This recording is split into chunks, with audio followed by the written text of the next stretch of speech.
Los laboratorios de especialidades inmunológicas ofrecen claridad y exactitud en la ejecución de análisis de control de calidad, así como en investigación y desarrollo.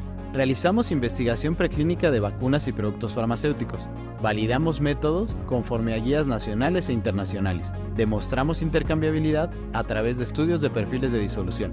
Somos expertos que brindamos soluciones a través de análisis de liberación, implementaciones, investigación y desarrollo, documentando estos procesos y generando las validaciones correspondientes, contribuyendo a la seguridad y eficacia de los medicamentos comercializados en México.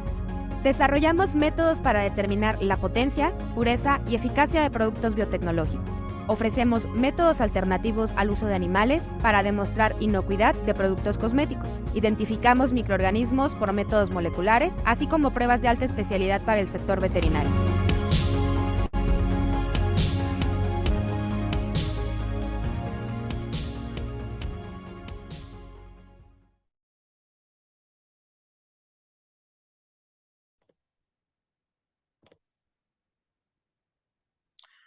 Buenos días a todos y todas. En nombre del Laboratorio de Especialidades Inmunológicas, les doy la más cordial bienvenida a este webinar. Mi nombre es Abraham Sarazúa y vamos a estar en el webinar titulado Validación de métodos de limpieza para la producción farmacéutica. Hoy estamos aquí para abordar este tema que es crucial para la industria farmacéutica, ya que nos permite asegurar todos los pasos de la producción, cumpliendo con los más altos estándares de seguridad y calidad. La validación de estos métodos de limpieza no solo garantiza la eficacia de de nuestros procesos, sino también la seguridad y confianza de los productos que llegan a los pacientes. Agradecemos mucho de su participación en este webinar. Al término de esta sesión, abriremos un espacio para dar respuesta a las preguntas que nos hagan ustedes por parte de la audiencia.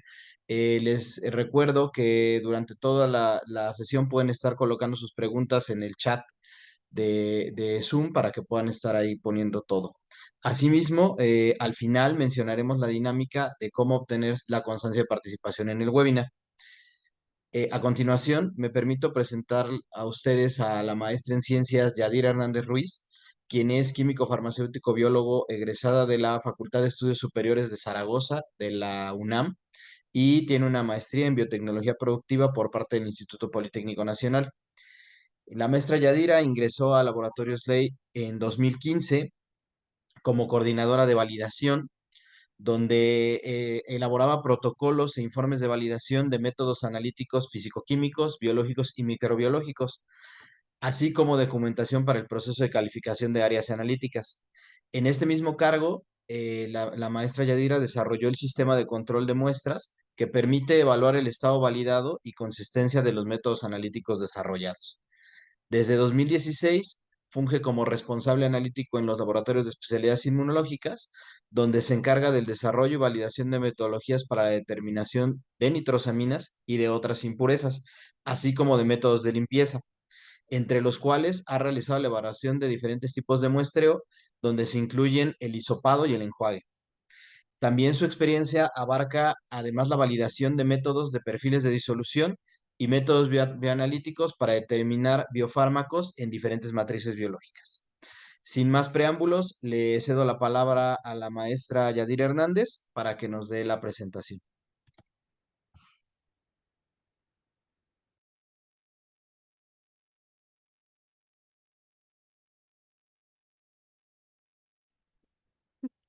Bueno, buenos días. Muchísimas gracias a todos ustedes por conectarse. Sé que pues debido al horario y el día que se seleccionó, pues es un poquito complicado.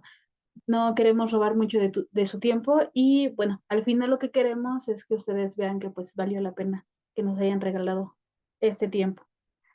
Gracias, doctor Abraham, por la introducción. Y bueno, como comentaban, el tema del día de hoy es la validación de métodos de limpieza para la producción farmacéutica. Muchos de nosotros en realidad ya estamos muy familiarizados con lo que es la validación. En el caso de los métodos de limpieza en específico, hay que conocer que este es el primer paso en el proceso de fabricación. De manera general, sabemos que la validación pues es la evidencia documentada de que un método, en este caso de limpieza, que es empleado dentro de una instalación en específico, se controlan todos los posibles riesgos, en este caso el arrastre de un producto, que incluye productos anteriores, productos intermedios o alguna impureza que pueda permanecer dentro de este mismo proceso. Incluimos también agentes de limpieza, materiales extraños que sabemos que pueden estar dentro de nuestras instalaciones o incluso productos posteriores a lo que nosotros vamos a fabricar. En este caso, tenemos que establecer una especificación o un valor en el que nosotros queramos que esta impureza esté o no. La idea es que un procedimiento de limpieza que esté bien definido, desarrollado y además validado nos va a garantizar que se elimine o que disminuya el riesgo de algún tipo de contaminación. La idea es precisamente asegurar pues que va a ser inocuo, que nos vamos a tener un producto seguro para nuestro paciente y vamos a mantener las características del producto que nosotros queremos fabricar. Dentro de lo que son las buenas prácticas de fabricación o buenas prácticas de manufactura, tenemos muchísimos conceptos o muchísimas etapas y todas son fundamentales. Sin embargo, en el caso del proceso de limpieza, esto es uno de los requisitos más antiguos, precisamente por la criticidad que tienen asegurar que no tenemos algún tipo de contaminación. Debido a ello, ya se tiene como muy estandarizado las etapas que se deben de cumplir en la validación de un proceso de limpieza. Y en este caso, lo que vamos a ver nosotros es la validación del método analítico, que es parte del proceso de limpieza. Cuando las plantas farmacéuticas deciden expandirse o incluso aumentar la cartera de productos que van a fabricar, se requiere también de ciertos equipos que van a mantener en un uso común y constante. Por ello es que la validación de la limpieza se vuelve mucho más significativa. Obviamente todo esto depende también de la información que ustedes tengan disponibles. A final de cuentas son dueños de dicho proceso, de la parte de la estandarización de la limpieza y bueno, todo lo que tenga que ver con el proceso de fabricación de algún medicamento. ¿Qué es lo que debemos de tener en cuenta para poder nosotros establecer un proceso de limpieza? Primero que nada, el equipo. ¿De qué está hecho? ¿Cuáles son las partes? ¿Qué capacidad tiene ese de desmantelamiento? Es decir, si nosotros podemos mover o quitar alguna pieza sin que afecte la calificación de este mismo equipo o afectar sus características. ¿Qué tipo de limpieza es el que nosotros vamos a emplear? ¿Va a ser un sistema automatizado o lo vamos a hacer de forma manual? Esto pues obviamente depende de las características del mismo laboratorio, de la planta y obviamente también es cuestiones económicas. Qué tan fácil es poder implementar un sistema automatizado de limpieza y obviamente pues de aquí viene la parte de los muestreos. En el caso del producto necesitamos saber su solubilidad, saber si es soluble en agua, si es insoluble en agua o en qué tipo de solvente podemos utilizar nosotros para poder emplear en el método analítico y asegurarnos que dentro de ese solvente va a estar el fármaco o aquello que nosotros querramos determinar, en qué dosis es que se va a estar aplicando y si tenemos los datos de toxicidad. Obviamente no es lo mismo hacer el proceso de limpieza o validar el proceso de limpieza para una planta donde se fabrica algún analgésico a cuando se trabaja con, por ejemplo, algún antibiótico. Los niveles de toxicidad, las dosis, las mismas características del fármaco, pues van a ser distintas. Además de ello, hay que saber con qué insumos vamos a contar. El agua, por ejemplo, los solventes que comentábamos, dependiendo de la solubilidad de nuestro fármaco o incluso del detergente o la impureza que nosotros querramos evaluar. ¿Cuáles son los detergentes que se utilizan? Si se tiene una rotación de estos mismos detergentes, si de alguna manera también afectan en el proceso de limpieza. No solamente es asegurarnos de que los detergentes eliminen aquel producto anterior o aquellas impurezas, sino también qué tan viable es este detergente. Se mantiene, por ejemplo, dentro de un equipo o tiene, va a tener una capa del mismo detergente en nuestro equipo o en cualquier superficie que nosotros querramos evaluar. ¿Cuáles son los potenciales residuos o aquello que nosotros podemos buscar dentro de nuestras instalaciones? Llámese la parte de los equipos o algún tipo de superficie, las ventanas, las paredes, las puertas, etc. Podemos buscar precursores del API, podemos buscar algún excipiente, algún producto de degradación de nuestro API, componentes del producto anterior que nosotros hayamos estado fabricando, algún disolvente o algún material que sabemos que puede ser crítico o que puede llegar a contaminar nuestro siguiente producto. En el caso, por ejemplo, de microorganismos, esto es un caso muy particular porque nosotros podemos determinar la presencia o la ausencia de los antibióticos, por ejemplo, si nosotros ponemos en contacto con algún microorganismo. También se puede buscar los agentes de limpieza que se utilizan dentro del proceso o los lubricantes que se pueden emplear en los equipos, que es algo bastante común. Tenemos también diferentes tipos de limpieza y eso va a depender de aquello que nosotros queramos asegurarnos de que haber eliminado. Podemos hacer una limpieza de tipo mecánica, donde sabemos que la adherencia a las superficies no va a ser algo crítico o no es como una característica del producto que nosotros queremos evaluar. Podemos aplicar temperatura, pero este definitivamente tiene un mayor riesgo.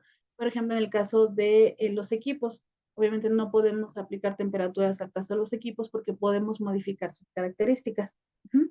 Y también tenemos la limpieza química, que creo que es la más común. Aquí utilizamos pues diferentes detergentes que nos ayudan a eliminar estas posibles contaminaciones. ¿De qué va a depender el tipo de limpieza que nosotros querramos aplicar? ¿De cuál es el contaminante que nosotros estamos buscando? ¿Qué tanta facilidad tiene para adherirse a la superficie? Y bueno, en este caso, la misma superficie que nosotros queremos mostrar o que queremos evaluar. También existen diferentes niveles de limpieza. La mayoría de las guías manejan al menos 3 niveles de limpieza y esto va a depender de la misma naturaleza del proceso que nosotros queremos estar evaluando. Los requisitos de cada planta o de cada laboratorio van a ser distintos, pero lo que se busca es precisamente poder asegurar con cierto nivel de confianza que nosotros tenemos no solamente validado, sino que también tenemos precisamente toda esta evidencia de que no tenemos los residuos que nosotros pensamos que se encuentran dentro de las superficies o que se encuentran en niveles muy bajos de acuerdo a una especificación que también se puede plantear. ¿Okay? ¿Cómo vamos a saber cuál es el nivel de limpieza que nosotros vamos a aplicar? Bueno, aquí depende de esta información, además de las características que ya hemos mencionado, como la solubilidad de nuestros productos, en la parte de la recuperación de estas impurezas o de estos contaminantes en cada una de las superficies, qué tipo de residuo es el que estamos buscando y en qué etapa del proceso nos encontramos. Las guías, por ejemplo, como les comentaba, pues mencionan 3 diferentes niveles, nivel 0, 1 y 2. Van a depender del riesgo que nosotros consideremos que tenemos de este tipo de contaminantes. Y la verificación de esta limpieza se hace principalmente por la inspección visual o se hace una verificación analítica. Y esto va más encaminado a lo que, pues, el tema que nosotros queremos revisar el día de hoy. En el caso de un nivel 0, sabemos que el riesgo es bajo. Se puede hacer una limpieza mecánica, es decir, solamente por arrastre, para eliminar lo que queda del producto anterior o cualquier contaminante. En este caso, la inspección visual sería suficiente para poder asegurar que nosotros tenemos una superficie limpia. Es decir, la validación del proceso de limpieza no se requiere o no es de un carácter obligatorio. En el caso del nivel 1, que estamos hablando de un riesgo medio, aquí sabemos que el acarreo del producto pues es menos crítico. Esta limpieza debe de reducir el riesgo de tener algún contaminante o debemos asegurarnos de tener un nivel, pero este es, digamos, menos crítico. Aquí la verificación se hace mediante la inspección visual, pero además se recomienda realizar la verificación analítica, es decir, tener un método analítico desarrollado para poder evaluar las muestras que nosotros obtengamos del proceso de limpieza. En el caso del nivel 2, aquí ya estamos hablando de un riesgo más alto. Aquí la idea es eliminar o minimizar hasta donde sea posible este riesgo de tener un contaminante que supera algún nivel o una especificación. Estos se vuelven mucho más críticos y obviamente también el riesgo depende de, por ejemplo, los niveles de toxicidad que se tengan conocidos para este tipo de productos. En este caso, la inspección visual es obligatoria, así como la verificación analítica. Nosotros tenemos que asegurar mediante un método objetivo y que además ha sido validado que tenemos niveles muy bajos de un contaminante o incluso que podemos demostrar que ya no se encuentra dentro de las superficies que nosotros evaluamos una vez que se realiza el proceso de limpieza.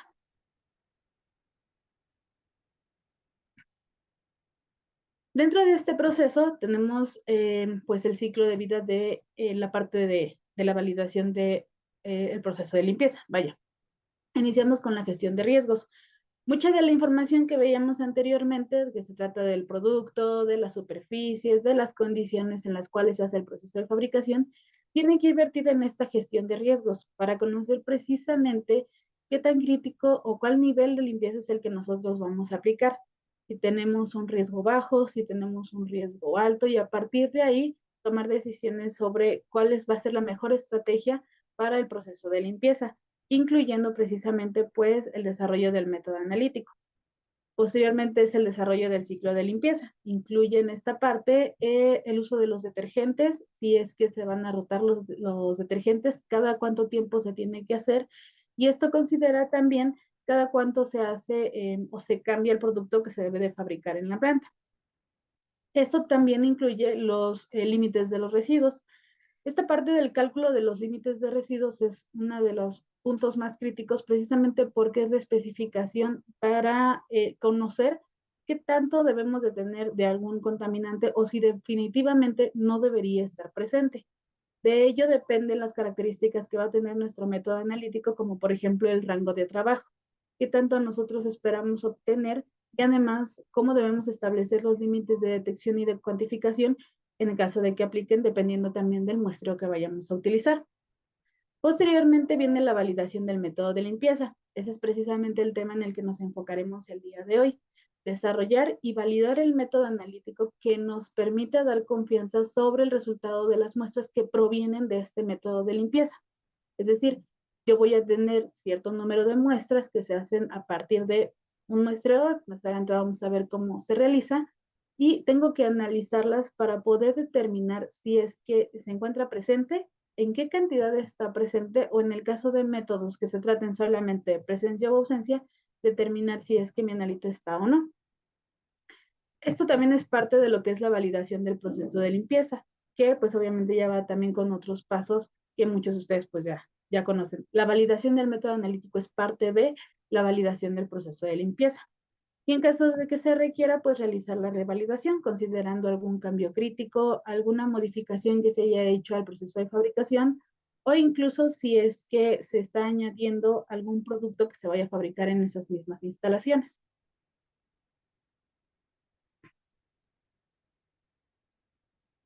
Antes de llegar a la parte de la validación del método analítico, tenemos que cumplir con ciertas etapas o ciertos pasos que nos van a asegurar poder tener la mejor estrategia de validación. Primero, los indicadores del proceso de limpieza. ¿Qué es lo que nosotros, cómo vamos a establecer más bien nosotros estos límites de aceptación de residuo? ¿Cómo vamos a establecer cuál es el residuo que debemos eliminar y los límites de aceptación analítico del residuo? Que en realidad pues no son los mismos porque depende mucho del método analítico que nosotros vayamos a utilizar. ¿Cuál es el propósito del método que yo voy a plantear? ¿Quiero que sea un método cualitativo? ¿Quiero que sea un método cuantitativo? ¿O quiero que sea como una prueba límite? De ello depende cuáles son los parámetros que yo voy a utilizar o que tengo que evaluar para mi método analítico y además las condiciones o los criterios de validez que yo vaya a plantear en el desarrollo de esta metodología. Después tenemos que considerar el método de muestreo del residuo. De ello también depende cómo voy a plantear los parámetros de desempeño. No es lo mismo las características que va a tener o que yo tengo que evaluar si hago el muestreo por hisopo o si lo hago por enjuague. Entonces, por eso es muy importante. ¿Cuáles son los sitios críticos o las partes críticas del muestreo? Considerando las superficies que se van a utilizar, el área de la superficie que yo tengo que muestrear, si es una superficie plana, si es una superficie rugosa, cuáles son los detergentes, etc. Y además del sistema de medición que yo voy a utilizar en el método analítico. La sensibilidad que tiene un método cromatográfico no es la misma que va a ser un método por absorción atómica, que va a ser un método de espectrofotometría o incluso una titulación, vaya. O en el caso de los métodos microbiológicos, como les comentaba, tenemos métodos para la evaluación de los antibióticos donde queremos ver si es que permite el desarrollo o no de algún microorganismo para poder determinar si el antibiótico se encuentra en esta superficie o si se ha eliminado en su totalidad. Como les comentaba, pues el método de muestreo del residuo es algo también muy importante y tenemos al menos 3 distintos tipos de muestreo. El primero, creo que es bastante conocido, es el muestreo por hisopo. Este se llega a emplear en superficies duras o superficies que son planas o que se puede hacer un muestreo uniforme con este tipo de materiales. Se utiliza también para materiales absorbentes o absorbentes. En el caso del método por enjuague, aquí se emplea más en superficies blandas y que no son, digamos, planas o que no tienen una superficie regular.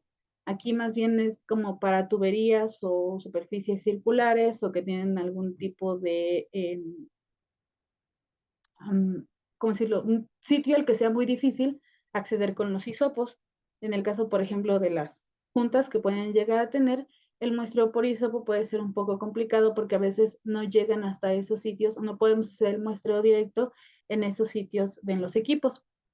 En los hisopos, pues obviamente son un poco más fáciles de aplicar para el caso de las superficies como las paredes o las ventanas que les comentaba anteriormente. Y tenemos también la recirculación de solvente. Esto es para equipos pues de mayor volumen. Esto lo que queremos aquí es precisamente tener un determinado alto volumen de hecho del solvente que puede estar en contacto con la mayor superficie de un equipo. Es decir, como son equipos muy grandes, la recirculación permite que yo no desperdicie una gran cantidad de solvente y me asegura además tener una muestra pues relativamente grande para poder yo analizar por mi método analítico seleccionado. En el caso del muestreo por hisopo, se tiene que considerar la extensión del área, el material, la forma y las dimensiones de aquella área que yo tengo que muestrear, además de la cantidad que yo quiero remover o que estoy esperando remover a partir de esa área seleccionada. O algo muy importante, hay que considerar el solvente que se tiene que utilizar para poder colocar el hisopo. ¿Okay? Una cosa es el solvente que yo utilice para humectar mi hisopo, otra cosa puede ser el solvente que yo utilice para la limpieza, si es que se realiza algún tipo de limpieza mecánica, y otro es donde yo voy a colocar mi hisopo dentro de un tubo con el solvente. La idea es que sea un solvente que me permita la transferencia de mi anelito del hisopo al tubo para que yo utilice ese solvente como muestra. ¿Okay? El movimiento de los elementos de remoción sobre la superficie, es decir, si, como les comentaba, se trata de superficies planas, si no, el tipo de muestreo que yo puedo utilizar, es decir, eso es lo importante. ¿Cómo voy a hacer el muestreo? Si lo tengo que hacer de lado a lado, de arriba a abajo, ¿cuántas veces lo voy a hacer? ¿Con cuántos hisopos lo tengo que hacer? Hemos visto metodologías donde se utilizan hasta 3 hisopos para poder asegurar la remoción total de aquel contaminante. Obviamente, este tipo de muestreo también es parte de lo que nosotros tenemos que validar dentro del método analítico, porque así nos aseguramos de tener un mayor recobro. ¿Cuáles son los contenedores que yo voy a utilizar? Se requieren tubos de vidrio, tubos de plástico. Si son, en el caso de los tubos de plástico, muchos pueden llegar a tener algún tipo de contaminante cuando entran en contacto con diferentes solventes. El volumen del solvente que tengo que utilizar y además el manejo y almacenaje de las muestras que se obtienen a partir de este muestreo. Cada uno de los muestreos que nosotros podemos plantear tienen distintas ventajas y limitaciones. En el caso del muestreo por hisopo, pues se disuelve el residuo y se adapta muy bien a diferentes superficies, como les comentaba.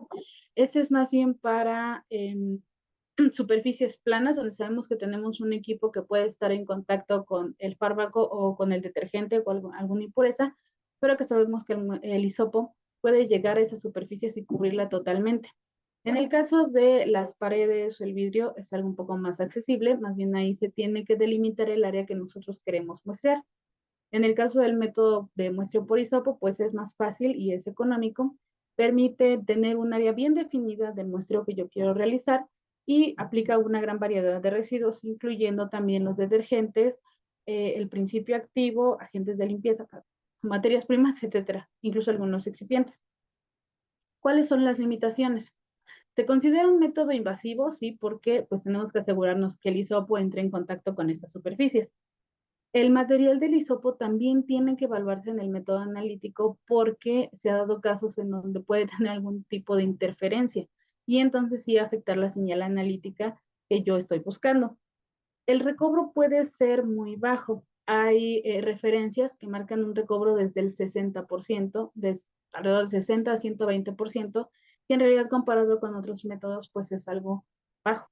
Sin embargo, pues al considerarse métodos de trazas o concentraciones muy, muy bajas, pues también sabemos que es difícil lograr los recobros de hasta un 80, 90 o 100%.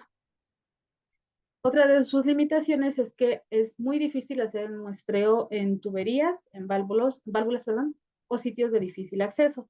El mango de los hisopos suele ser muy corto y no permite llegar a superficies que pues son, por ejemplo, como menciona, tuberías o que los espacios entre los mismos componentes del equipo son muy reducidos. Y bueno, se requieren en su mayoría pues métodos analíticos muy sensibles.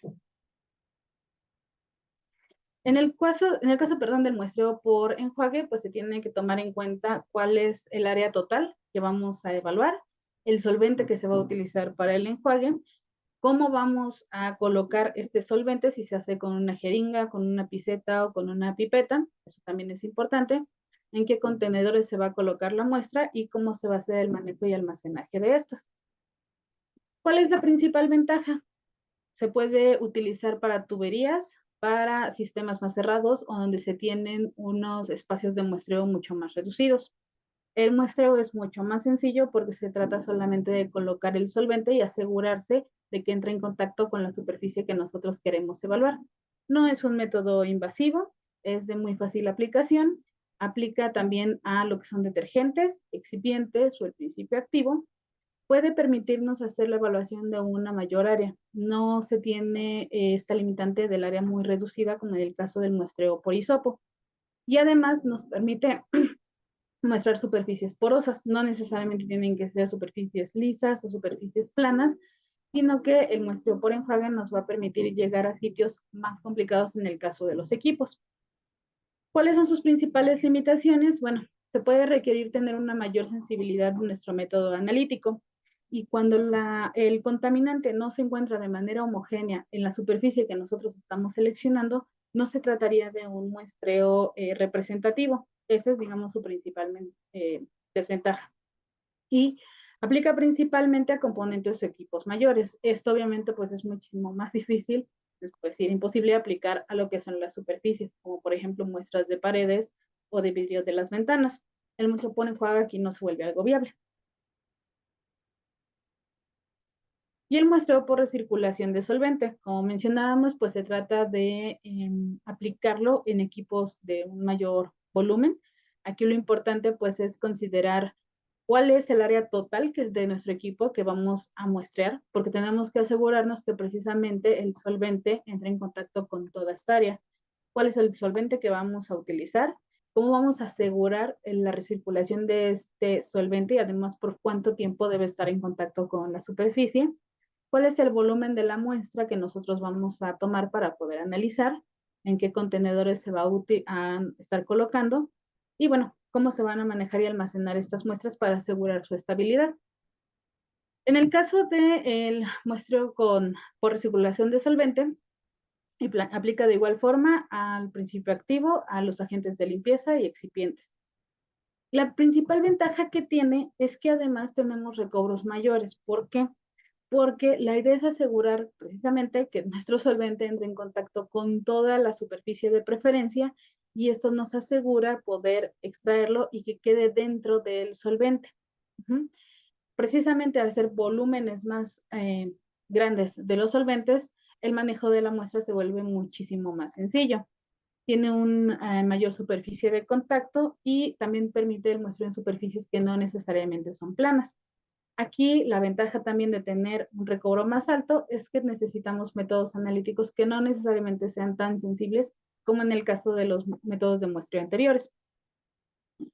¿Cuáles son sus principales limitaciones? Pues dependiendo del equipo, de lo que nosotros querramos evaluar y el solvente que se va a utilizar, tal vez sea necesario utilizar un uniforme especializado.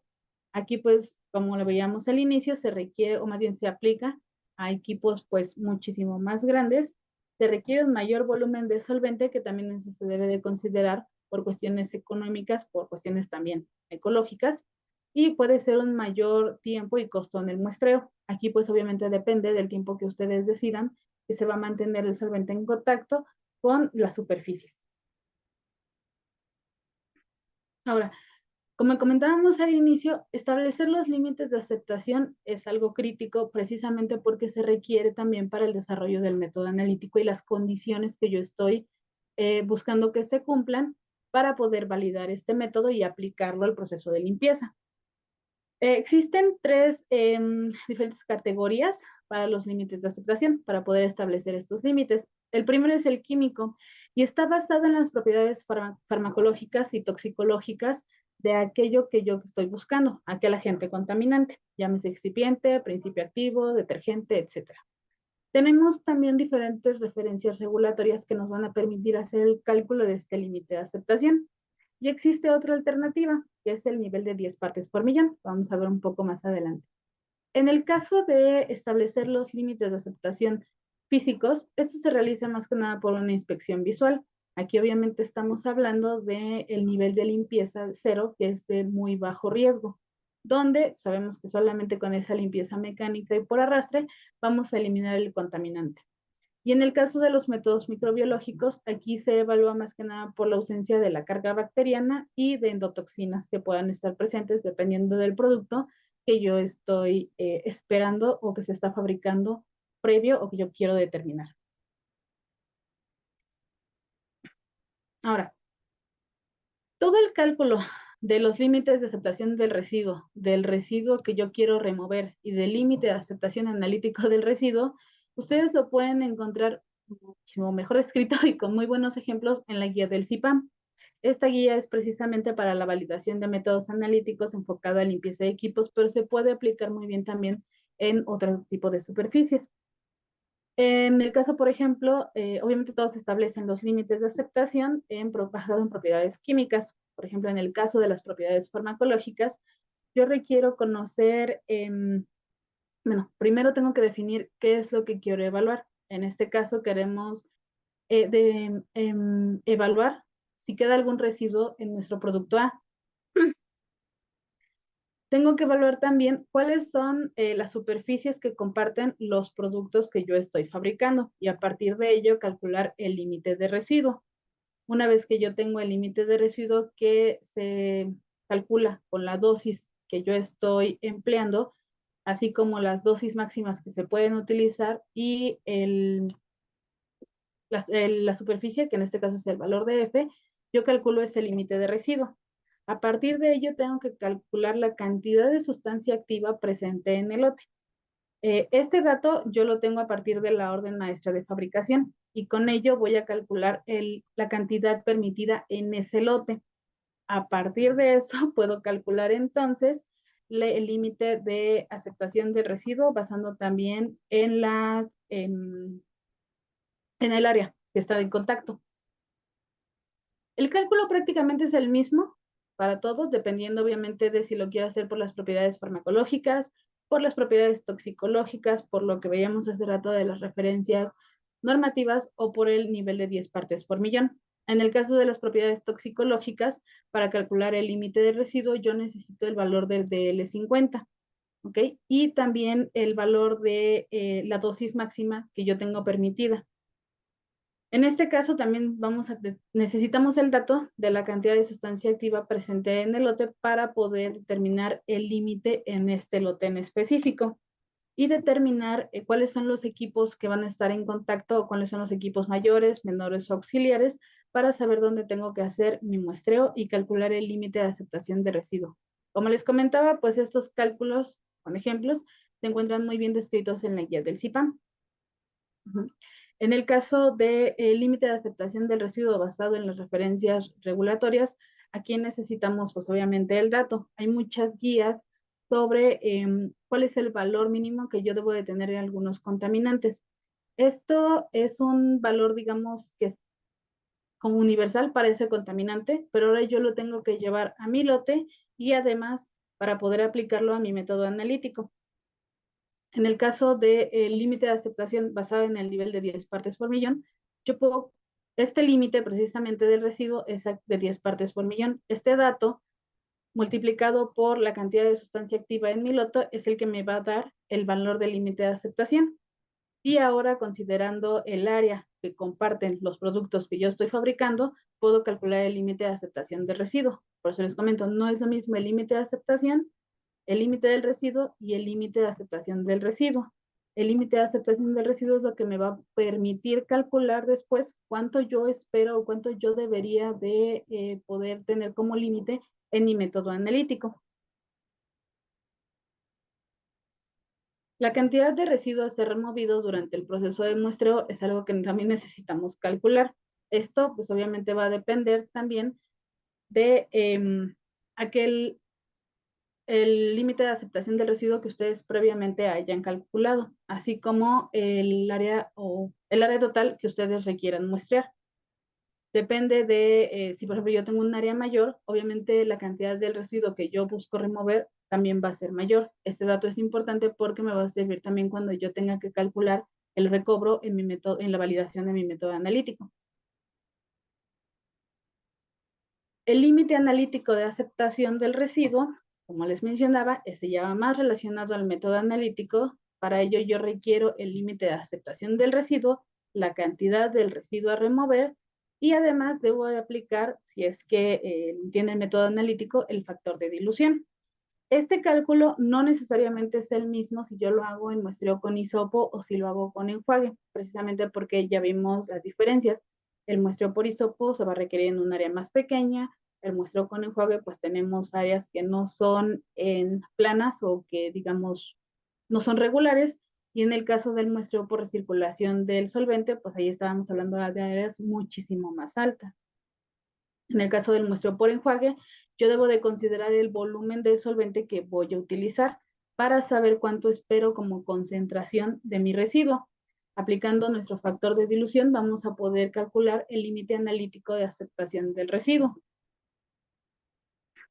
Y en el caso del muestreo por recirculación de solvente, en el caso de que nosotros cuando recirculemos el solvente sepamos que no se va a formar una película, podemos aplicar el mismo método de cálculo que el muestreo por enjuague. Es decir, yo requiero el volumen de solvente que va a estar recirculando y con ello voy a poder calcular este límite de aceptación analítico. Pero cuando se forma una película, es algo que sí debo de considerar y además debo de conocer el grosor de esta película, ¿ok? Esto porque vamos a considerar qué tanto volumen se va a adherir a cada una de nuestras superficies, considerando el grosor de la película que se forma. A partir de eso, obviamente yo ya voy a conocer cuál es la concentración esperada de mi residuo y voy a calcular el límite de aceptación analítico.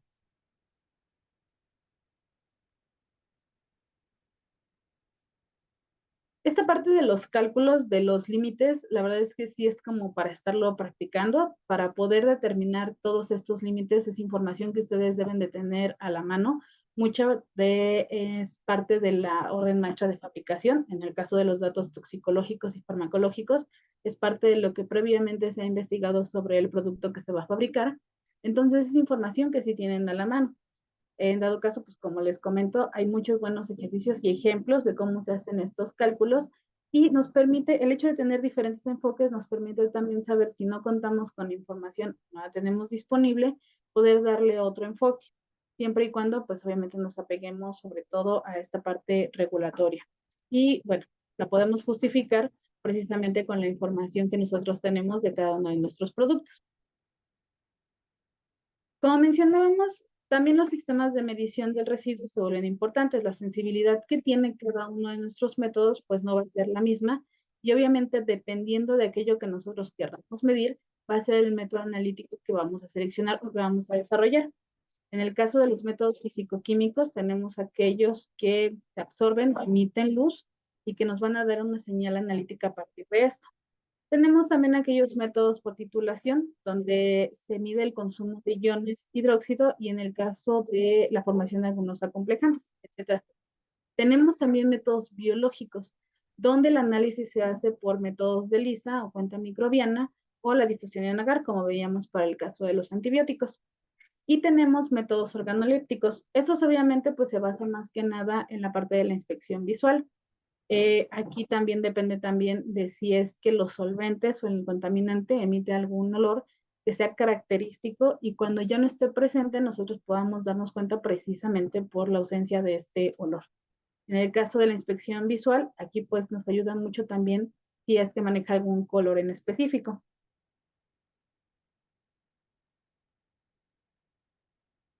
Dependiendo del propósito de nuestro método analítico, también va a ser nuestra estrategia de validación. Tenemos métodos donde lo que queremos es determinar el contenido de nuestro residuo, es decir, cuantificarlo. Este se utiliza principalmente para métodos donde sabemos que el residuo está y queremos saber en qué cantidades en específico. Queremos poder determinar con precisión y con exactitud la cantidad del residuo que está presente. En el caso de los métodos límite de residuo, nosotros vamos a establecer un límite, que en este caso el límite de aceptación analítico es el que más nos sirve, y vamos a saber si es que tenemos, en qué concentración tenemos nuestro contaminante, si es mayor o menor a este límite que nosotros establecimos. Si es mayor, en realidad no importa qué tan mayor, porque ya no estaría cumpliendo con este límite o con esta especificación.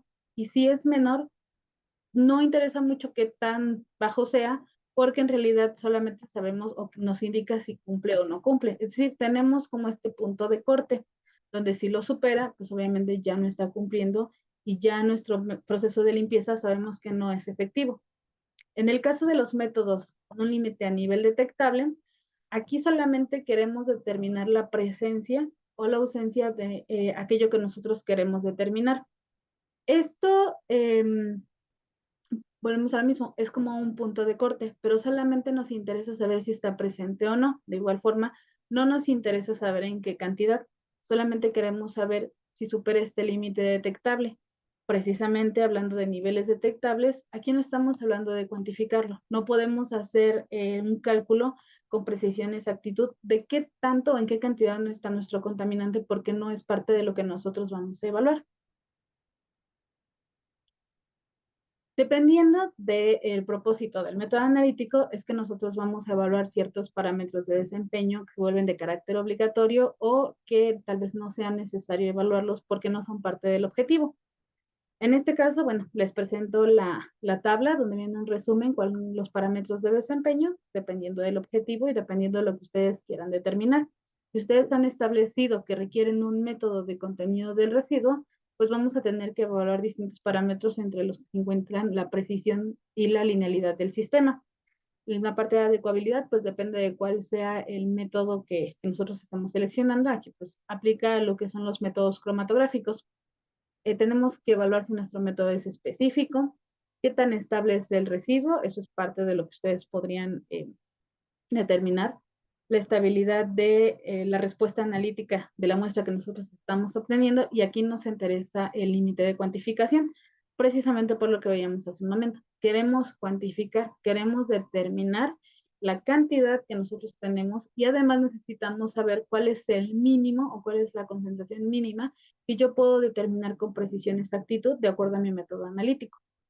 En el caso de los métodos de límite de residuo, aquí lo que nos interesa también es el límite de detección. Obviamente esto es parte de lo que comentábamos como el punto de corte. Y es muy importante porque cuando se emite un resultado, no es lo mismo decir que yo tengo una concentración por debajo del límite de detección, estoy por arriba del límite de detección o que definitivamente no tengo nada. Que yo no pueda detectarlo no significa que no esté presente, solamente tengo que reportarlo de tal manera que yo haga hincapié en que el método analítico que yo tengo desarrollado me permite cierto límite de detección, que en el caso de estos métodos de límite, pues es el valor más crítico. Y en el caso de los de límite a nivel detectable, también me interesa el límite de detección, lo mismo del punto de corte, y se evalúa la linealidad del sistema porque a partir de este se puede hacer el cálculo de los límites.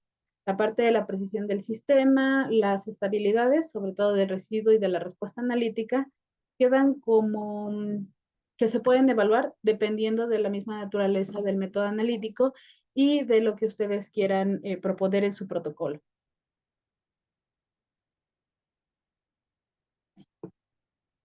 La precisión del sistema, todo aquello o cualquier parámetro de desempeño que ustedes vean que dice del sistema, aquí requiere la evaluación del material de referencia. ¿Okay? En este caso, la precisión del sistema implica preparar 6 soluciones de manera independiente a la concentración que yo previamente ya establecí como el límite analítico de aceptación del residuo. ¿Okay? Por eso todos estos datos es muy importante tenerlos antes de empezar con la parte de la validación. Estas 6 soluciones se van a analizar por el método analítico que nosotros hayamos seleccionado, que hayamos desarrollado, y a partir del resultado, la respuesta analítica, yo debo de calcular promedio, desviación estándar, coeficiente de variación. ¿Cuáles son los criterios de aceptación que maneja el CIPAM? Coeficientes menores o igual a 2% para los métodos físico-químicos y para los métodos biológicos, ¿ok? Como cualquier guía, lo que menciona la guía del CIPAM es que cualquier otro criterio de aceptación tiene que ser plenamente justificado. ¿Cuál va a ser la justificación? Pues va a depender de la naturaleza de aquello que nosotros queramos determinar, el tipo de método analítico que nosotros estemos evaluando y, bueno, las limitaciones o el avance tecnológico que tengamos disponible en el laboratorio. En el caso de la adecuabilidad, como les comentaba, pues aplica más a métodos cromatográficos. Aquí estamos hablando de 5 inyecciones de una misma solución. En el caso de los métodos de titulación, aquí hay que considerar el volumen de titulación de blancos o cualquier blanco que nosotros estemos utilizando. Y de la respuesta analítica, de igual forma, calculamos el promedio, desviación, coeficiente de variación. Y en este caso en específico, para la adecuabilidad, el criterio de aceptación nosotros tenemos que establecerlo desde el desarrollo del método analítico. Además de lo que les comentaba anteriormente de cuáles son los motivos para justificar un cambio en el criterio de aceptación, aquí tenemos que considerar también las concentraciones que estamos manejando. La variación en los resultados de una solución que se encuentra en miligramos por mililitro no va a ser la misma una solución que yo analice en nanogramos por mililitro. Lo que se espera es que a concentraciones mucho más bajas esta variación se amplíe, por lo que se recomienda en este caso establecer dicho valor de criterio de aceptación desde el desarrollo. Nosotros, que se encargue del desarrollo del método analítico, es quien conoce más sobre el comportamiento y la naturaleza de este método. Y es por eso que sabe qué valor se debe de establecer, pero este tiene que ser desde esta etapa previa. En el caso de la linealidad del sistema, aquí tenemos que evaluar al menos 5 concentraciones del residuo que nosotros estamos buscando. La concentración intermedia o lo que represente nuestro 100% será el límite de aceptación del residuo. De ahí en adelante tenemos que establecer 2 concentraciones superiores o 2 concentraciones inferiores. ¿Qué tan arriba o qué tan abajo? Tenemos algunas recomendaciones, algunas van desde el 50 hasta el 150 y algunas van a establecer de un más o menos 20% de este límite de aceptación de residuo. Depende de qué es lo que nosotros querramos evaluar y también de las unidades en las que nosotros estamos trabajando. Como les comentaba, trabajar en nanogramos por mililitro, pues no es lo mismo que trabajar en miligramos por mililitro. ¿Ok? De aquí vamos a generar una gráfica con la respuesta analítica y las concentraciones que nosotros establecimos. Vamos a calcular la pendiente, la ordenada, el coeficiente de determinación y el intervalo de confianza de la pendiente. Es más sencillo mediante un análisis de regresión. Los criterios de aceptación, pues muchos se aplican como en el caso de los métodos analíticos físico-químicos. El intervalo de confianza de la pendiente no debe incluir el 0 y el valor de R cuadrada debe ser mayor a 0.98. En el caso del intervalo de confianza de la pendiente, aquí cada vez que doy una capacitación o algún tipo de difusión, siempre me gusta preguntarles por qué el intervalo de confianza no debe de incluir el 0. Entonces, ¿saben la respuesta? Muy bien. Si no, luego lo vemos. La especificidad, aquí es importante algo que les comentaba anteriormente. Si se hace un muestreo con los hisopos, es muy importante también evaluar si es que el material de los hisopos no tiene algún tipo de interferencia. En la especificidad podemos evaluar los materiales del muestreo, los mismos solventes, los tubos en donde vamos a colocar los solventes con el hisopo y también las muestras que nosotros queremos evaluar, muestras en blanco, muestras cargadas, etc. La idea aquí es simular el proceso de muestreo. Nosotros, por ejemplo, lo que hacemos es trabajar con placas de las diferentes superficies que tenemos que evaluar y simular precisamente el muestreo por hisopado o por el enjuague. Colectar las muestras en el caso del muestreo por enjuague y en el caso por hisopo, pues colocarlos en los tubos correspondientes. Aquí para incluirlo, digamos, como referencia, vamos a analizar también una solución estándar o del material de referencia que tengamos disponible al límite de aceptación analítico del residuo para poder comparar si es que en el caso, por ejemplo, de los hisopos tenemos algún tipo de señal y qué tan alta es esta señal analítica. ¿Okay? En teoría, pues no deberíamos de tener respuesta analítica de ninguno de los componentes tubos, hisopos, el mismo solvente, cualquier componente que nosotros estemos utilizando, no nos debería de dar la señal analítica, es decir, la respuesta del método se debe únicamente al analito de interés, ¿ok? Otra forma de evaluar la especificidad también es considerar algunos otros residuos potenciales. En este caso, los diferentes detergentes que se utilizan pueden ser esos residuos potenciales o los solventes con los que nosotros realizamos el proceso de limpieza. Entonces, muy importante conocer cuáles son los detergentes o los materiales de limpieza que se están aplicando en este proceso para poder evaluarlos bajo las mismas condiciones que el analito que yo estoy buscando. En el caso de que mi método analítico esté enfocado en la evaluación de un detergente, yo tendría también que poder comparar contra el principio activo de aquel producto que se va a fabricar. Entonces, para poder comparar su señal analítica y saber que uno no interfiere con el otro. De igual forma, la idea aquí es evaluar o comprobar que la respuesta de nuestro método se debe únicamente a pues, aquello que yo estoy evaluando.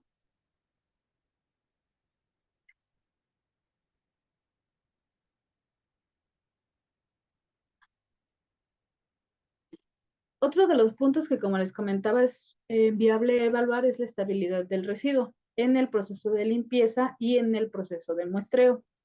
En el caso del proceso de limpieza, aquí volvemos a lo mismo, hay que simular la posible interacción que hay entre nuestro agente de limpieza y aquel producto que nosotros queremos evaluar. Obviamente, esta parte aplica cuando lo que yo quiero determinar es el principio activo. ¿Ok? Si estos entran en contacto, yo requiero también saber si la estabilidad que tiene la señal analítica se mantiene y por cuánto tiempo. ¿Ok? Lo que yo quiero es comparar la respuesta analítica de la solución del residuo con respecto a una solución que yo ya tengo de referencia. Cuando las comparo, la respuesta analítica del residuo en mi muestra no debe disminuir de manera importante respecto a la que yo tengo de referencia. Es decir, aquella muestra que yo adicioné o que yo tengo simulada debe de tener una respuesta analítica muy parecida a aquella que yo solamente preparé por la adición de mi material de referencia. En el caso del proceso de muestreo, aquí vamos a depender de si es el muestreo por hisopo o si es por enjuague. Aquí la idea es disolver el residuo que yo tenga en mi solvente que haya seleccionado como solvente de remoción y adicionar una fracción del solvente de remoción. Vamos a establecer aquí condiciones de almacenaje, es decir, yo puedo mantener las muestras en refrigeración por 48, 72 horas, ¿ok? Y en el caso del muestreo por enjuague, estas muestras que yo obtuve del enjuague también las voy a mantener en estas condiciones de almacenamiento que yo haya seleccionado. ¿De qué van a depender las condiciones? De las características en que yo tenga en mi laboratorio. Si yo sé que las muestras, va a ser una gran cantidad de muestras y no pueden permanecer dentro del refrigerador porque mi espacio es reducido, puedo saber cuánto tiempo permanecen estables a temperatura ambiente y por cuánto, si se requiere, por ejemplo, condiciones de congelación, aquí obviamente hay que tener mucho cuidado, perdón, con las características del solvente que yo estoy seleccionando, así como de los materiales en donde estoy colocando los hisopos, por ejemplo, para poder seleccionar estas condiciones y el tiempo en el que van a permanecer almacenados. Una vez analizadas mis muestras, al concluirse el periodo de almacenamiento, yo tengo que comparar la respuesta contra las condiciones iniciales o el tiempo cero. Y voy a calcular una diferencia entre estos dos grupos de muestras. Dependiendo del tipo de método analítico que yo esté utilizando, pues vamos a tener un valor para el criterio de aceptación. Puede ser menor al 2% para el caso de los métodos cromatográficos, llámese cromatografía de líquidos o de gases, hasta 3% en métodos espectrofotométricos o 5% en métodos biológicos. Obviamente, pues aquí depende mucho de la sensibilidad del método analítico. Para el caso de la precisión intermedia, aquí por lo general pues se evalúa con 2 analistas y en 2 días diferentes. Aquí queremos evaluar por triplicado. Vamos a hacer la evaluación de 3 muestras y vamos a simular este proceso de muestreo, ya sea por hisopo o por enjuague. Las muestras obtenidas de este muestreo se analizan con el método analítico seleccionado y voy a calcular el promedio y la desviación y el coeficiente de variación de los 12 resultados que yo tenga. Las tres muestras por 2 analistas en los 2 días diferentes. El valor del criterio de aceptación va a depender mucho de las unidades que yo esté trabajando. Por ejemplo, en el caso de muestras cuya concentración sabemos que se encuentra en miligramos por mililitro, tenemos un criterio de aceptación más estrecho, que es del 3%. Pero para muestras que ya estamos hablando de nanogramos por mililitro, aquí se establecen criterios de hasta un 20%.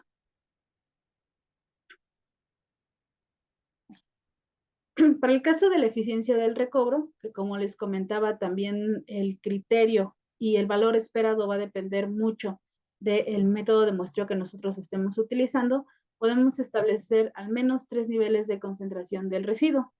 Este residuo se va a colocar en la superficie que nosotros queremos evaluar y vamos a simular este proceso de limpieza o de muestreo con el hisopo o con el enjuague. La idea es remover la mayor cantidad del residuo de acuerdo al método que nosotros estemos seleccionando.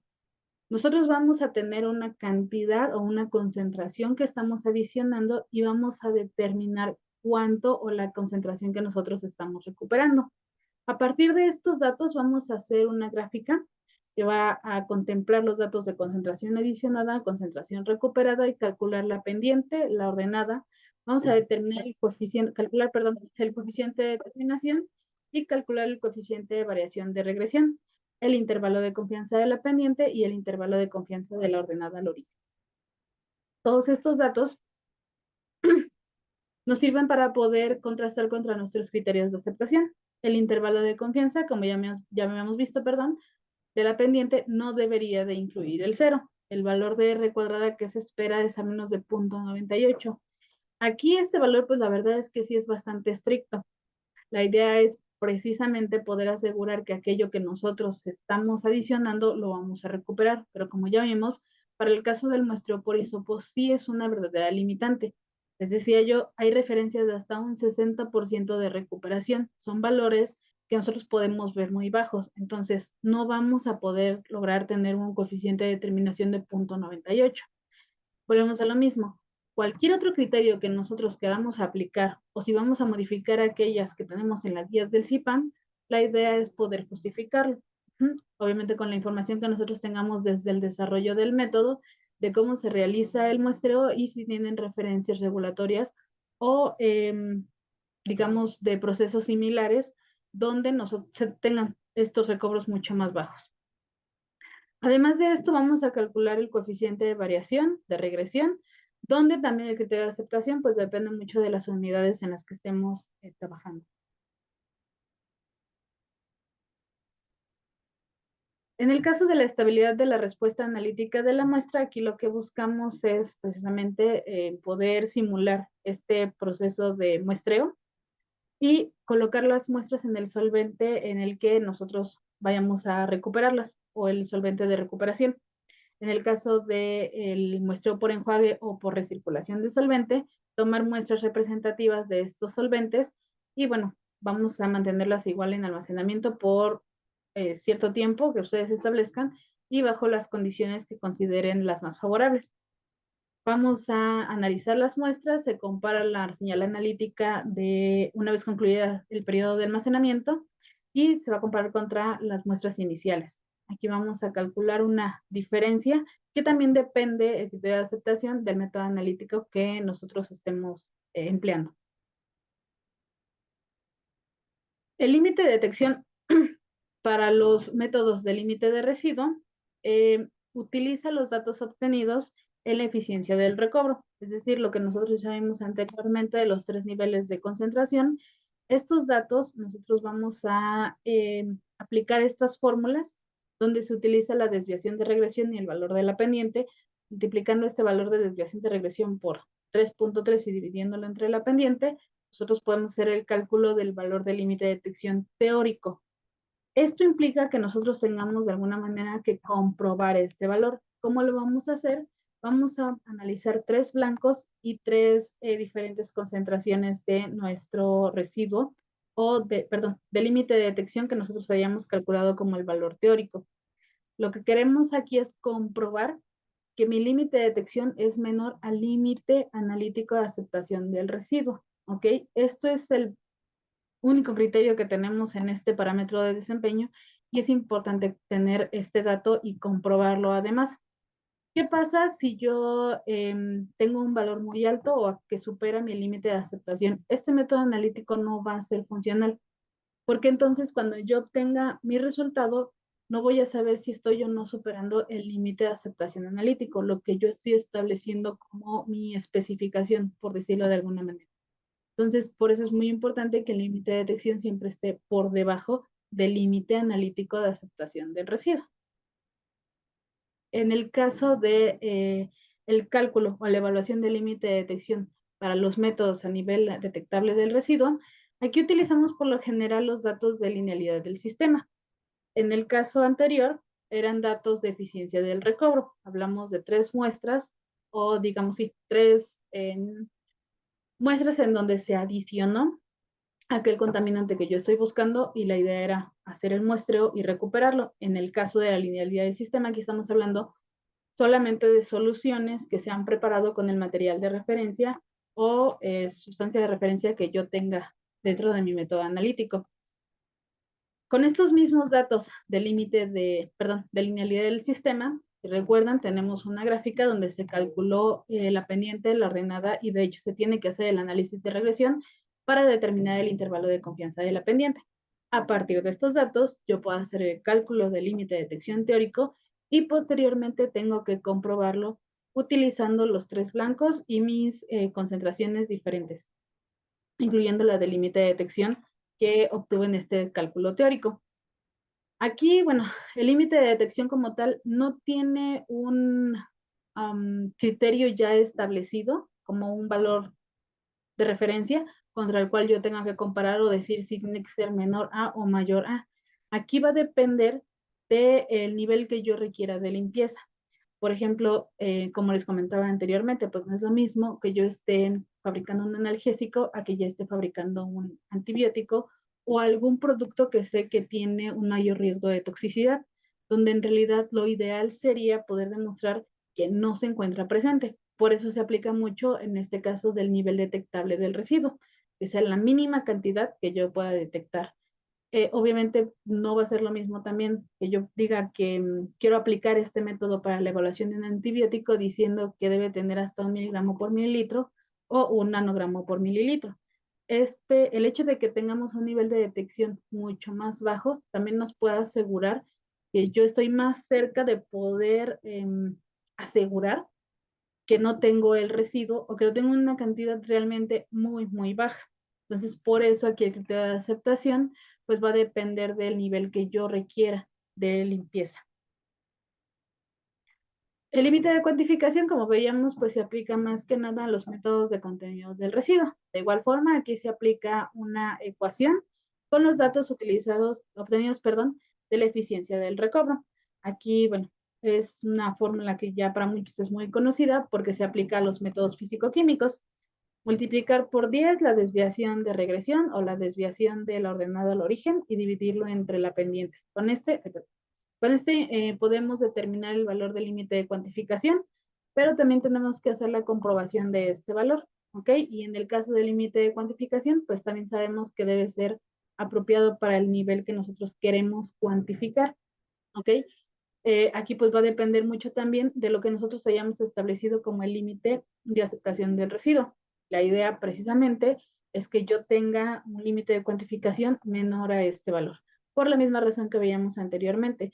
El día que yo tenga un resultado, yo tengo que poder decir con confianza que este es menor o que se encuentra cerca de mi límite de aceptación del residuo o que está, o que digamos yo lo he podido cuantificar con cierto grado de precisión y exactitud, pero ese es digamos el nivel mínimo que yo voy a poder determinar. Ahora, como parte del proceso de validación de un método analítico, siempre se debe de generar un protocolo y su correspondiente reporte. El protocolo, por lo general, pues incluye como mínimo título, algún código o identificación para poder rastrearlo o darle trazabilidad. ¿Cuál es el propósito de este método? Aquí, como lo comentábamos, pues tenemos métodos cuantitativos, tenemos métodos que son más como una prueba límite, o que se trata como un método solamente de presencia o ausencia. Bueno, ¿quiénes son los involucrados en este proceso de limpieza y cuáles son las responsabilidades que tienen?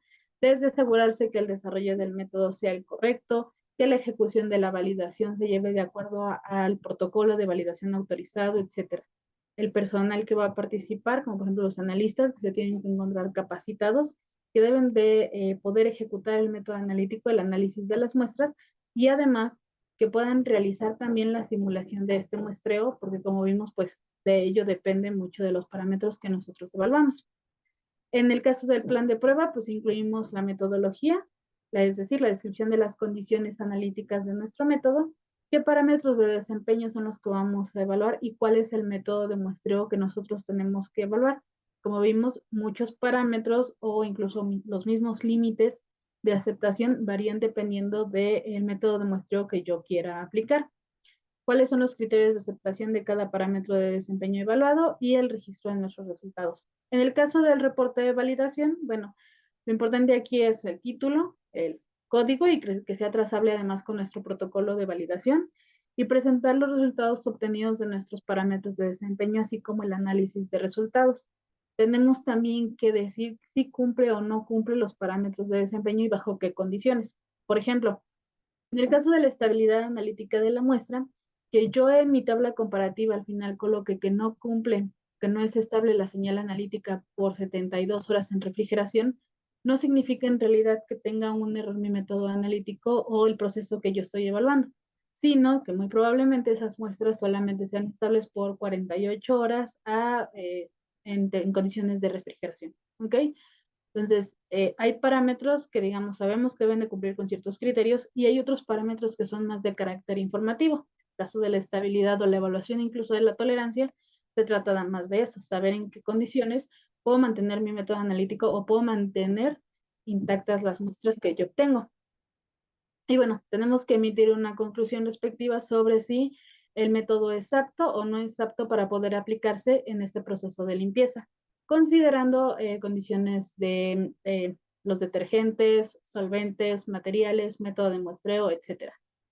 Esto, la idea de la conclusión es que tenga que ser lo suficientemente clara para poder decir al personal involucrado si es que mi método analítico es el ideal y si además funciona precisamente para lo que yo lo estoy desarrollando. Bueno, en este punto, pues les comparto algunas referencias sobre la validación de los métodos de limpieza. Como les comentaba anteriormente, la guía del CIPAN es bastante útil, tiene muchos ejemplos sobre cómo hacer cálculos, les menciona también sobre la parte del desarrollo de los métodos analíticos, así como pues los métodos de acuerdo al propósito que deben de cumplir y de acuerdo a también la señal analítica que les proporciona. Tenemos también algunas referencias de carácter internacional, donde habla mucho sobre definiciones y sobre cómo establecer los niveles de limpieza que ustedes pueden aplicar de acuerdo a sus condiciones o a su proceso. Pues por mi parte es todo. Si tienen alguna pregunta, estamos abiertos para contestar sus preguntas. Muchísimas gracias a todos. Gracias por su atención y por el tiempo que se han mantenido conectados. Muchísimas gracias. Bien, muchas gracias. Agradecemos a la maestra Yadira por esta ponencia, donde nos dejó muy claro esto de los métodos y sobre todo la validación de estos métodos, que siempre es un tema difícil, ¿no? Y a veces que se complica un poco, pero siempre hay soluciones para esto, ¿no? Vamos a abrir entonces la sesión de preguntas y respuestas. Voy a leer rápidamente algunas de las preguntas. Yadis, te pido que seas muy concisa porque tenemos muchas preguntas, podamos responder la mayoría. Entonces, la primera que nos hace Nati es si se puede hacer la rotación de sanitizantes en los equipos con contacto directo a los productos y cuáles podrían ser óptimos para estos equipos de fabricación. Tienes el micrófono apagado, Jess. disculpa. Sí se puede hacer la rotación de los agentes sanitizantes, pero como comentábamos, pues obviamente todo esto se tiene que evaluar. La parte de la validación del proceso de limpieza implica también que debemos de tener identificados cuáles son los sanitizantes, cada cuánto se tienen que rotar, y en el caso de cuáles podrían ser óptimos, pues la verdad ahí depende más de qué es lo que están ustedes fabricando, de qué materiales están hechos sus equipos, porque muchos pueden llegar a tener algún, o pueden provocar algún daño en las superficies que ustedes quieran mantener en contacto. Entonces, ahí sí depende mucho de, pues, su mismo proceso de fabricación. En la parte ay, de,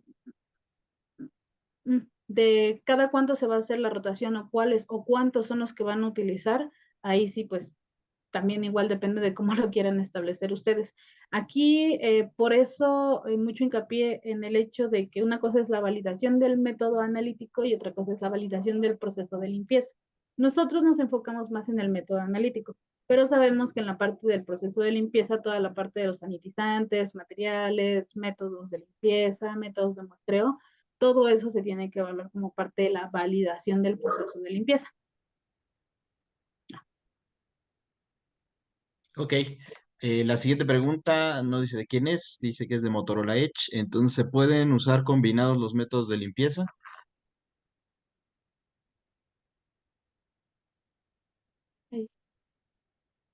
Combinados los métodos de limpieza. Tendría que ver a qué te refieres con métodos de limpieza. Nosotros lo que vimos fueron los niveles de limpieza y los métodos de muestreo. No sé si te referirás tal vez a los métodos de muestreo.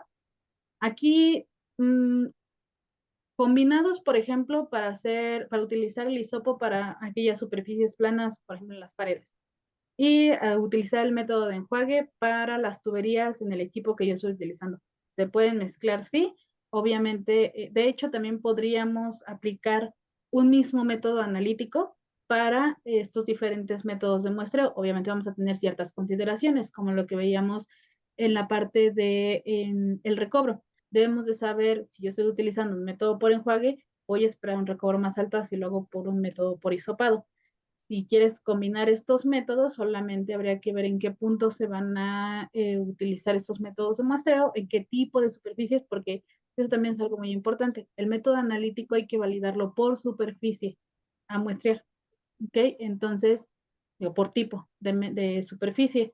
Hemos nosotros validado métodos en vidrio, en acero, en, en muestras Aislamiento. de paredes, ajá, exacto. Entonces, la validación tuvo que incluir todas estas superficies y obviamente, pues, si yo hubiera hecho un muestreo por hisopo y un muestreo por enjuague, también tengo que considerarlo dentro del alcance de mi protocolo de validación. Ok, gracias, Yadis. Violeta Reyes nos pregunta un ejemplo de un producto nivel cero. Aquí, por ejemplo, pueden ser, y lo que decíamos de los colorantes.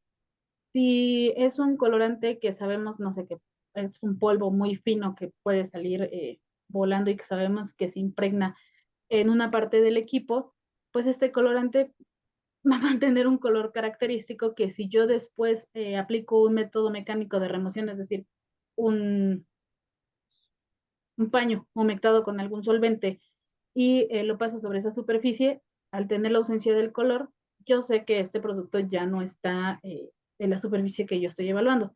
Estamos hablando de que son realmente muy pocos casos en la evaluación de un nivel de limpieza como cero, porque aquí pues la inspección visual es algo como también un poco subjetivo. Hay que, cuando se hace esta inspección visual, hay que asegurarnos de que estamos limpiando toda la superficie en la que sabemos que puede entrar en contacto, por ejemplo, este colorante. Y asegurarnos de que definitivamente pues ya no tiene el color. Vaya. Muy bien. Joana Herrera nos dice, ¿también es necesario establecer los límites de residuos de los productos de limpieza? Sí, sí. Para ello, en estos productos de limpieza sí tienen datos toxicológicos. Entonces, a partir de estos datos, yo puedo establecer el nivel de residuo, perdón, del límite de residuo. Y si no, como les comentaba, tenemos también aquellos que son datos de entidades regulatorias O tenemos también el que mucho se aplica precisamente para productos de limpieza, es el del valor de 10 partes por millón. A partir de ese dato, yo puedo hacer el cálculo y determinar el límite del residuo, el residuo a remover y el límite de aceptación analítico del residuo. Pero sí se tiene que realizar para todo aquello que yo estoy buscando remover o eliminar. Muy bien. Nati nos pregunta, ¿cómo se debe realizar el muestreo del equipo para residuos de detergentes? Aquí, como les comentaba, pues depende de qué parte del equipo es el que quieras muestrear. Si tienes una superficie plana, pues aquí el hisopo es lo ideal, precisamente porque te permite tener una visualización completa de la superficie que tú quieres muestrear. Si lo que vas a hacer es en tuberías o en puntos donde se juntan partes del equipo, un hisopo no es viable y aquí es más fácil poder realizarlo con el enjuague, con un muestreo por enjuague. Em, Tú determinas si lo haces con una piseta, si lo haces con una pipeta para conocer el volumen exacto que tú estás colocando de este solvente, etcétera. Pero pues sí depende mucho de las características del equipo. Bien, Joana Herrera nos pregunta, no, perdón, Corprot, ¿cómo puedo establecer un área mínima o máxima de muestreo por hisopo? ¿Y cómo sé cuánto volumen utilizar para el método por enjuague? Las áreas también dependen mucho de qué es lo que nosotros querramos evaluar y qué tanto sabemos que puede estar presente aquel producto. Por ejemplo, si yo voy a fabricar paracetamol, realmente en la gestión de riesgos yo voy a ver qué tan crítico es poder hacer un muestreo de 10 por 10, de 20 por 20, en qué puntos voy a muestrear, lo hago en el equipo, lo hago en las paredes, etcétera. Si yo estoy fabricando un antibiótico, aquí el riesgo crece. Aquí, por ejemplo, si puedo decir, ¿sabes qué? Yo necesito un área máxima porque sé que además el polvo puede salir volando muy fácilmente. Entonces, sé que puede estar en contacto con las paredes o que además se mantiene en contacto con el equipo y además se fija mucho al equipo. Entonces, todo eso yo lo debo de considerar. ¿Cómo puedo establecer esta área mínima o máxima? Mediante la gestión de riesgos. Ujú. ¿Cuál es lo mínimo que nosotros hemos muestreado en placas de 10 por 10, en superficies de 10 por 10? ¿Cuánto es lo máximo? Hemos tenido proyectos con placas de 20 por 20. Aquí no solamente lo mínimo o lo máximo es el área en un punto de muestreo, sino cuántos puntos de muestreo vas a requerir. Entonces, en el caso del volumen, pues aplica lo mismo. Si yo sé que es un excipiente, por ejemplo, que se puede adherir mucho a la superficie, tal vez con 10 mililitros no sea suficiente, tal vez requiero hasta 50. Depende también del solvente que vayas a utilizar. Si por alguna razón necesitas utilizar, no sé, metanol, también considera qué le va a pasar al equipo cuando esté en contacto con ese volumen de metanol, qué tan frecuente es realizar el proceso de limpieza como para decir, necesito que se haga una vez por mes y van a ser 100 mililitros de metanol. ¿Qué le va a pasar a la superficie que tú tengas que limpiar para saber si realmente vale la pena que esté en contacto tanto tiempo con metanol o con un volumen alto de metanol? Entonces, Muy bien. aquí sí depende mucho de sus condiciones. Ok, ahora sí, Joana Herrera, nos siguen llegando preguntas. ¿El mop con esponja usado para limpieza se puede muestrar por enjuague? Sí, sí Muy se bien. puede hacer con una pinceta. Nada más ahí también hay que considerar cuál es el volumen real que yo estoy utilizando. Y a partir de este enjuague, tomar muestras y hacer el análisis por el método que nosotros hayamos seleccionado. Ok, Gerardo Estrada, ¿recomiendas el uso de cupones para verificar la recuperación del residuo? Sí, como comentábamos, pues precisamente la recuperación es uno de los puntos más críticos, dependiendo del tipo de muestreo que nosotros estemos seleccionando. Eh, sí es uno de los puntos que las guías te marcan que tienes que verificar. No es solamente evaluar, hay que verificar que efectivamente estemos recuperando esa cantidad, sobre todo cuando estamos hablando de cantidades muy pequeñas o cuando, por ejemplo, les decía yo en el caso del muestreo por hisopo, yo tengo referencias de hasta un 60% en el porcentaje de recuperación.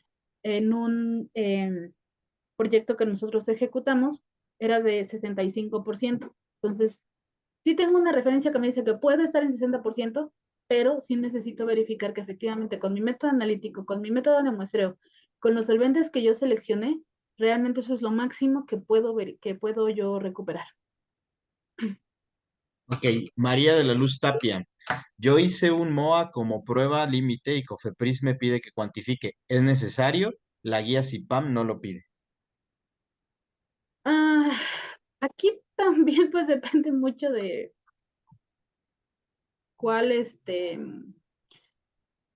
cuáles son los argumentos de la COFEPRIS. Sé que muchas veces no da argumentos para poder hacer estas modificaciones, pero dependiendo del producto que tú hayas evaluado, puede que sí sea requerido hacer un método o evaluar como un método cuantitativo. Muchos de los clientes con los que nosotros hemos evaluado proyectos, nos piden, aunque sabemos que sea necesario trabajarlo como un método límite, trabajarlo como un método cuantitativo precisamente por esto. Un método cuantitativo, en teoría, pues te da más información sobre el método analítico, te da más certeza del valor que tú vayas a tener, aunque como dices, no sea necesario cuantificarlo, sí tú puedes reportar un valor con precisión y exactitud. Entonces, sabemos que sí, son métodos que son prueba límite, que si yo supero ese límite ya no cumple, entonces en teoría no me interesa si está por arriba o por abajo porque ya no lo cumple. Sin embargo, un método cuantitativo pues sí te va a dar más información y en este caso pues si la COFEPRIS lo solicito, ahí sí es un poco más complicado pues poder decirles que no lo vas a realizar de esa manera. Puedes argumentarlo diciendo, es una prueba límite por tal o tal o tal o tal razón, y como comentas, la guía del CIPAM no me lo está solicitando y yo me basé en lo que indica la guía del CIPAM. Pero pues obviamente con la respuesta de COFEPRIS pues sí estamos como en un riesgo. Ok, vamos a leer preguntas a las 12:30, nos quedan dos, tres, y las demás se las contestamos por correo electrónico si nos quieren poner sus correos. De todos modos, vamos a tener una encuesta donde nos pueden poner su correo. Los valores de CB menores al 2%, ¿dónde lo dice? ¿Cuál es la norma que lo dice? En este caso son más bien basados en la guía del CIPAM. Como les comentaba, esta guía la hemos aplicado, perdón, mucho en la parte de los equipos. El título menciona que es precisamente para limpieza de equipos, pero también se aplica a diferentes superficies en las que pueden estar en contacto nuestro potencial contaminante. Entonces, ahí te establece valores. Sí tiene muchos valores específicos para coeficientes de variación, para los porcentajes de diferencia absoluta, en fin, para los diferentes criterios sí tiene un valor. Lo que también te especifica es si vas a hacer una modificación o si tú quieres aplicar otro valor para el criterio de aceptación, tienes que justificar. Muy bien. Nos preguntan dónde, esa pregunta de Daniela Sojo, ahora Erika Aburto nos pregunta dónde puede descargar o conseguir la guía del CIPAM. Yo sé, hasta donde yo sé, la vende el colegio de QFBs. Esa es la información que yo tengo disponible. Ok, María de la Luz Tapia nos dice, ¿qué pasa si da respuesta el hisopo? ¿Qué se debe hacer? Hay diferentes materiales de hisopos.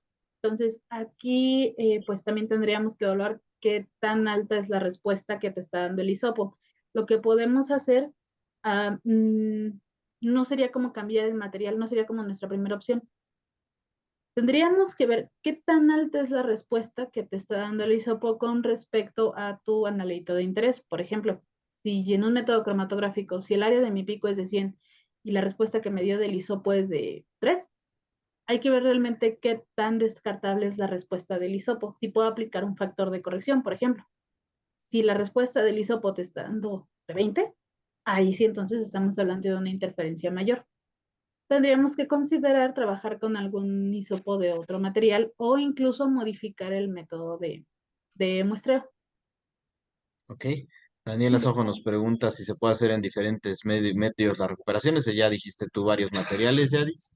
Cal nos dice que si los niveles de concentración del residuo deben establecerse desde la orden maestra de fabricación para realizar el enjuague con cada nivel.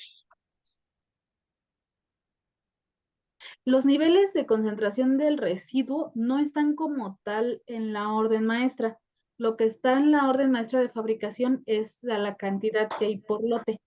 Por eso les comentaba que en la parte del cálculo sí es un poco más complicado explicarlo, se vería mejor con ejemplos. No nos da mucho tiempo, estaría bien después trabajar algo de ejercicios. Em, este dato es el que te va a permitir establecer el límite del residuo. a partir del límite del residuo, considerando áreas de contacto, considerando dosis, etcétera, etcétera, calculas el nivel de aceptación del residuo, pero como tal, este nivel de concentración no lo vas a encontrar en la orden maestra. Es cierta información la que se encuentra en la orden maestra y a partir de esa calculas los límites. No sé si me expliqué. Sí, sí, Yaris. Ay, Bueno, Israel Ocampo nos agradece y sí, como preguntas, la presentación se va a comparte después, quedan grabadas y las pueden solicitar o las publican en nuestras redes sociales. Me parece que con esto cerramos, Yaris. Vamos a tener que responder el resto de las preguntas. Les agradecemos a la gente de Facebook que se estuvo conectada. Le agradecemos a todos su participación en este webinar que generó mucho interés en ustedes. También es muy bueno para nosotros saber esto. Para la parte de las constancias, les vamos a dejar un código QR donde